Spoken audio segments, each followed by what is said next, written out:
کہ اللہ مسبب الاسباب ہے، وہ اسباب کا پابند نہیں ہے، وہ اسباب کا محتاج نہیں ہے، اسباب اس کے محتاج ہیں۔ اگر یہ یقین ہے تو اللہ پر ایمان ہے، یہ نہیں ہے تو تمہارا ایمان اسباب پر ہے، وسائل پر ہے، ذرائع پر ہے، مادیات پر ہے، اللہ پر نہیں۔ اس وقت کہاں راستہ تھا؟ کوئی راستہ تھا؟ سمندر ہے اور ادھر سے لشکر آ گیا ہے۔ کلا ان معی ربی سیہدین۔ اب دیکھیے ایمان کہہ دینا آسان ہے، ہوا معکم اینما کنتم، جہاں کہیں بھی تم ہوتے ہو اللہ تمہارے ساتھ ہوتا ہے، لیکن اس کا یقین قائم ہو جائے تو زمین و آسمان کا فرق واقع ہو جائے۔ یہی بات ہوئی حضور کے ساتھ۔ غار ہے، چھپے ہوئے ہیں محمد الرسول اللہ اور آپ کے وہ یار غار ابو بکر صدیق رضی اللہ تعالی عنہ۔ اقبال نے حضرت ابو بکر کی شان میں چند اشعار کہے صرف، لیکن واقعہ یہ ہے کہ بھاری بھاری نظموں پر اور قصیدوں پر بھاری ہے، طویل ترین نظمیں اور قصیدے ہوں ان پر بھاری ہے۔ ہمتیں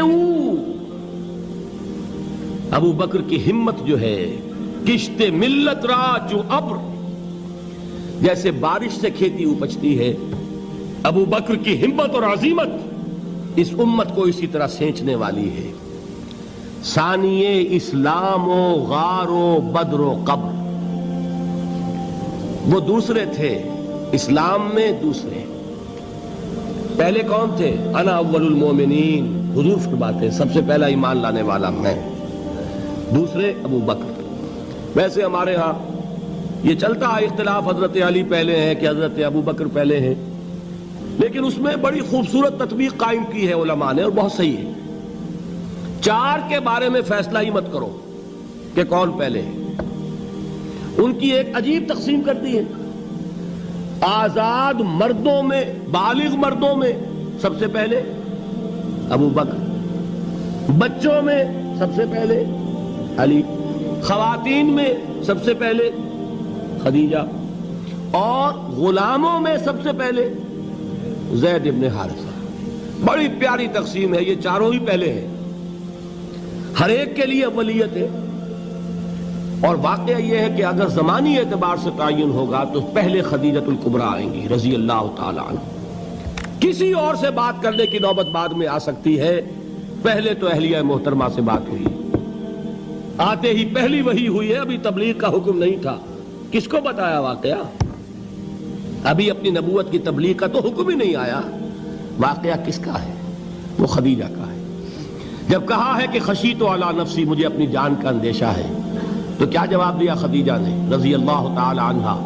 وہ صدیقۃ الکبریٰ ہے۔ صدیقات جو ہیں خواتین، ان میں چوٹی پر خدیجۃ الکبریٰ ہے رضی اللہ تعالی عنہا، اور صدیق جو مرد ہیں ان میں صدیق اکبر ہے ابو بکر صدیق رضی اللہ تعالی عنہ، لیکن صدیقات میں چوٹی پر۔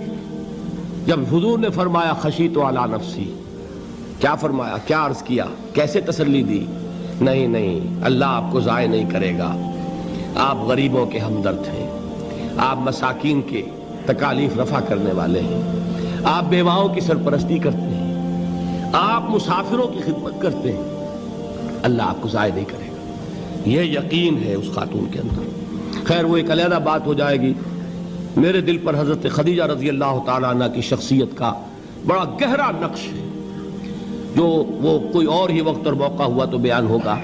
بہرحال اقبال نے ایک مصرے میں جو چار اولیتیں جمع کر دی ہیں، ہمتیں کشت امت را چو ابر، ثانی اسلام و غار و بدر و قبر۔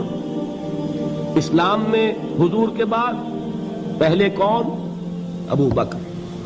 غار میں حضور کے ساتھ کون؟ ابو بکر۔ بدر کی رات اللہ کا رسول سربسجود، وہ جھاڑ، وہ گھاس پھوس کی جو جھوپڑی بنائی گئی تھی، اور وہاں تلوار ننگی لے کر پہرا دینے والا کون؟ ابو بکر۔ اور اس حجرہ عائشہ میں محمد کے بعد سب سے پہلے دفن ہونے والا کون؟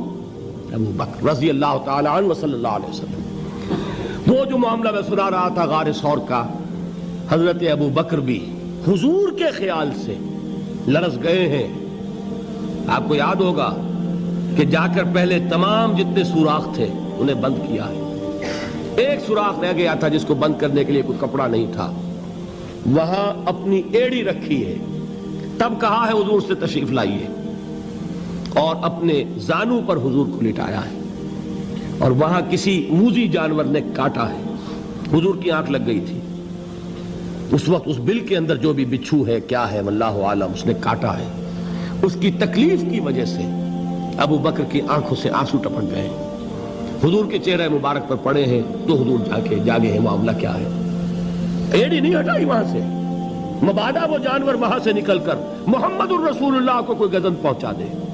ابو بکر کی ایڑی ہے, جس طرح چاہے کھا لے, ختم کر دے, جان نکل جائے تب کوئی آنچ آئے محمد پر تو آئے, لیکن جیتے جی نہیں. وہ ہے ابو بکر. حضور کے خیال سے اس وقت حضور نے پھر اپنا لعاب دہن لگایا ہے, اور اس سے پھر آپ کی تکلیف ختم ہوئی. جیسے خیبر میں حضرت علی کی آنکھ دکھ رہی تھی, اس کو جو شفا حاصل ہوئی ہے وہ بھی حضور کے لعاب دہن سے ہوئی. تو بہرحال اس وقت انہوں نے کہا ہے کہ اے نبی یا رسول اللہ, اگر اس وقت ان میں سے کسی نے غیر ارادی طور پر بھی اپنے قدموں کی طرف جھانک لیا تو پکڑے جائیں گے. کیا جواب تھا اللہ کے رسول کا؟ لا تحزن ان اللہ معنا. اللہ ہمارے ساتھ ہے, کیوں گھبراتے ہو ابو بکر؟ یہ ہے ایمان باللہ.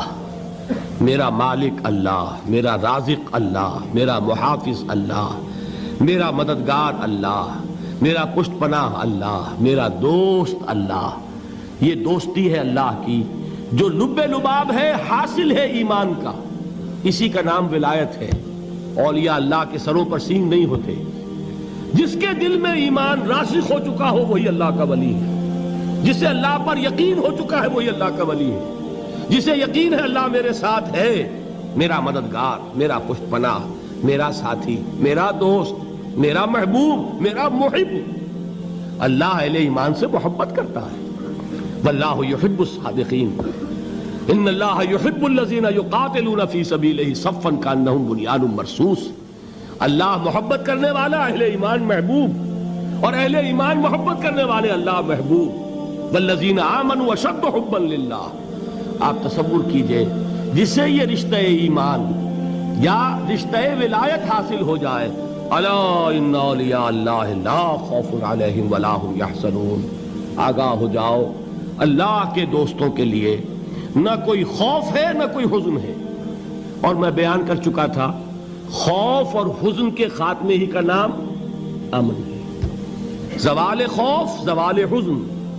یہ خوف اور حزن کیوں آتے ہیں بار بار؟ اللہ تخافوا ولا تحزنوا, دونوں آ گئے. الا ان اولیاء اللہ لا خوف علیہم ولا هم یحزنون, پھر وہی دو. وہ کیوں ہے؟ خوف ہوتا ہے کسی مستقبل کی بات کا, یہ نہ ہو جائے, وہ نہ ہو جائے, یہ نقصان نہ پہنچ جائے, یہ تکلیف نہ ہو, یہ غضب نہ آ جائے. خوف ہے مستقبل سے. حزن ہے یہ کیوں ہوا, یہ نہیں ہونا چاہیے تھا, یہ میرا فلاں چیز میرے ہاتھ سے جاتی رہی ہے, فلاں موقع نکل گیا, اب بیٹھے ہوئے ہیں اندر ہی اندر کوڑ رہے ہیں, صدمہ ہے اور رنج ہے. اور جو اللہ پر ایمان رکھتا ہے وہ جانتا ہے ما اصاب من مصیبت فی الارض ولا فی انفسکم الا فی کتاب من قبل ان نبرأها ان ذلک علی اللہ یسیر لکی لا تعصوا علی ما فاتکم ولا تفرحوا بما آتاکم واللہ لا يحب كل مختال فخور. اس زمین میں یا تمہاری جانوں میں کوئی تکلیف, کوئی مصیبت نہیں آ سکتی سوائے اس کے کہ جو اللہ نے لکھ دی ہو, اس سے پہلے کہ وہ ظاہر ہو. جس کو یہ حقیقت معلوم ہو گئی اس کو یہ طرز عمل اختیار کرنا چاہیے. جو چیز چھن جائے, جاتی رہے, چھوٹ جائے, اس پر افسوس نہ کرو. کس نے چھینی؟ دوست نے. دوست کے فیصلے پر شکایت. دوستی کو بٹا لگا رہے ہو, سرے تسلیم خم ہے جو مزاج یار میں آئے. اگر دوستی ہے تو پھر تو تمہیں گردن جھکانی چاہیے کہ ہر چہ ساقی ماریخت عین الطافست, جو بھی میرا ساقی میرے پیالے میں ڈال دے اس کا کرم ہے. جو اس کی طرف سے آئے اس پر کوئی رنج نہیں, کوئی صدمہ نہیں, کوئی غم نہیں, کوئی شکایت نہیں, کوئی شکوہ نہیں. اور جو ہوگا وہ اس کے اذن کے بغیر نہیں ہوگا, اور اس کا اذن ہوگا تو یقیناً میرے لیے خیر ہی خیر ہے, چاہے وہ ناگوار شے ہو. بظاہر مجھے اچھی نہ لگ رہی ہو، میری شارٹ سائٹڈنس میں مجھے وہ نظر آ رہی ہے کہ میرے لیے بری ہے، لیکن قرآن نے کہا ہے عسیٰ ان تکرہوا شیئا وہو خیر لکم وعسیٰ ان تحبوا شیئا وہو شر لکم واللہ یعلم وانتم لا تعلمون۔ ہو سکتا ہے تم کسی چیز کو ناپسند کرو، دراحال ہے کہ اسی میں تمہارا خیر ہو، اور ہو سکتا ہے تم کسی چیز کو پسند کرو، دراحال ہے کہ اس میں تمہارا شر ہو۔ اللہ جانتا ہے، تم نہیں جانتے۔ جب مجھے یہ بات معلوم ہو گئی، میں نے اپنا معاملہ اللہ کے حوالے کیا۔ سپردم بے تو مایا خیش را تو دانی حساب کم و بیش را، اے رب جو تو چاہتا ہے وہ ہو، تیرے علم میں جو شے میرے لیے خیر ہے وہ ہو جائے، میری کوئی پسند نہیں، میری کوئی چاہت نہیں، یہ ہے راضی برضائے رب۔ اکبر الہٰبادی نے اسے کہا ہے رضائے حق پہ راضی رہ، یہ حرف آرزو کیسا، خدا خالق، خدا مالک، خدا کا حکم تو کیسا۔ جب میں آ گیا بیچ میں، میری پسند، میری مرضی، میری خواہش، میری چاہت، یہی تو شرک ہے۔ ما شاء اللہ کان وما لم یشاء لم یکن، جو اللہ نے چاہا وہ ہوا، جو اس نے نہیں چاہا نہیں ہوا، اختیار اس کا ہے، میرا تو نہیں۔ رضائے حق پہ راضی رہ، یہ حرف آرزو کیسا، خدا خالق، خدا مالک، خدا کا حکم تو کیسا۔ اقبال نے اسے کہا ہے فارسی میں، اب آپ کہیں اس کا ترجمہ بھی کرو تو وہ مجھے ذرا اس وقت کچھ بہت ہی بدذوقی کسی بات نظر آئے گی۔ جائیے پوچھئے کسی سے جسے فارسی آتی ہو، برو کشید ز پیچا کے ہست و بود مرا، چے اقدہا کے مقام رضا کشود مرا۔ مجھے تو تمام پیچ و خم سے نکال دیا اس مقام رضا نے، میں راضی برضائے رب ہوں، جو فیصلہ اس کا میں اس پر راضی۔ تو کہاں کا حزن اور کس کا خوف، یہی زوال حزن اور زوال خوف، یہی ہے امن، یہ نتیجہ ہے ایمان کا۔ تو جان لیجئے یہ ہے لب لباب، یہ ہے حاصل ایمان کا، یہ ہے تو ایمان ہے، یہ نہیں ہے تو ایمان نہیں۔